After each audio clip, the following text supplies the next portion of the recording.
Shalom, perkenalkan nama saya Fragila Soldi dengan nomor stambuk 22013850.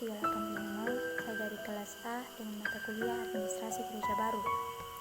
Pada kesempatan kali ini, saya akan membahas dimensi-dimensi yang ada dalam administrasi gereja baru.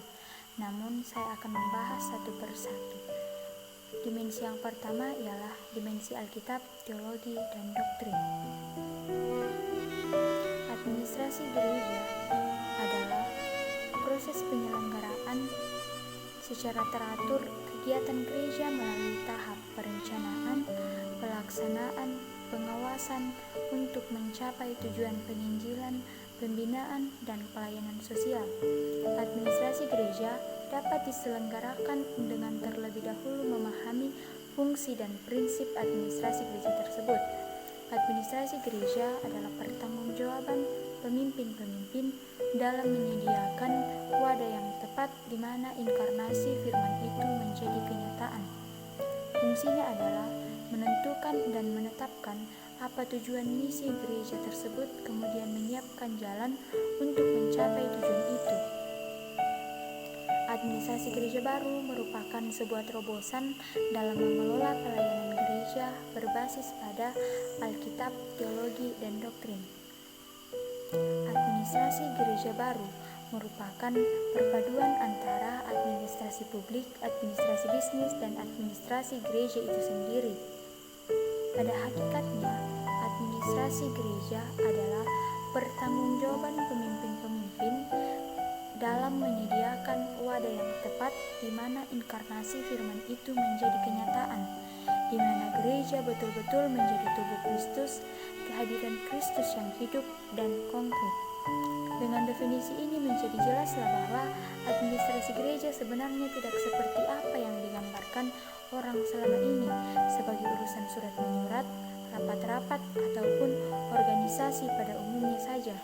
Karena administrasi gereja adalah ekspresi dari seluruh tanggung jawab pemimpin-pemimpin gereja dalam hidup pelayanannya.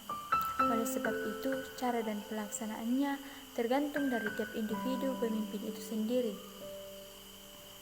Alkitab memang tidak pernah memberikan resep bagaimana administrasi gereja harus dilaksanakan, namun Alkitab hanya memberikan prinsip-prinsip yang dapat menjadi pegangan utama bagi setiap pemimpin gereja dalam administrasi gereja. Oleh sebab itu, pelaksanaannya sangat fleksibel, tergantung pada situasi dan kondisi jemaat setempat. Administrasi gereja merupakan pertanggungjawaban dari pemimpin gereja atas seluruh kehidupan pelayanan gereja. Administrasi gereja hanya lahir dari suatu pergumulan dengan Tuhan. Administrasi gereja juga merupakan ekspresi dari kepekaan pemimpin gereja. Administrasi gereja tidak pernah berdiri sendiri dan harus disertai dengan teologi. Teologi tentang keberadaan dan panggilan gereja adalah dasar-dasar utama dari administrasi gereja tersebut. Administrasi gereja yang benar paling tidak harus dibangun atas teologi yang dikembangkan dari dua pengertian yang benar tentang hakikat gereja. Yang pertama ialah gereja adalah persekutuan dari orang-orang yang dipilih Allah, dan yang kedua adalah gereja sebagai tubuh Kristus.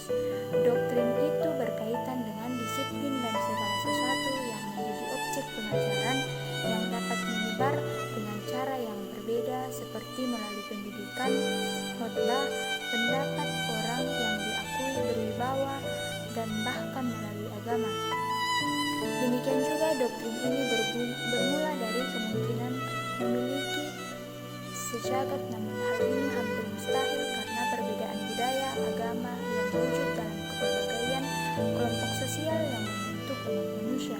Sebaliknya, istilah doktrin berkaitan dengan konsep indoktrinasi yang memperoleh konotasi untuk merujuk kepada pengajaran kepercayaan yang dianggap benar tanpa sebelumnya dianalisis atau dibincangkan oleh mereka yang mempelajarinya.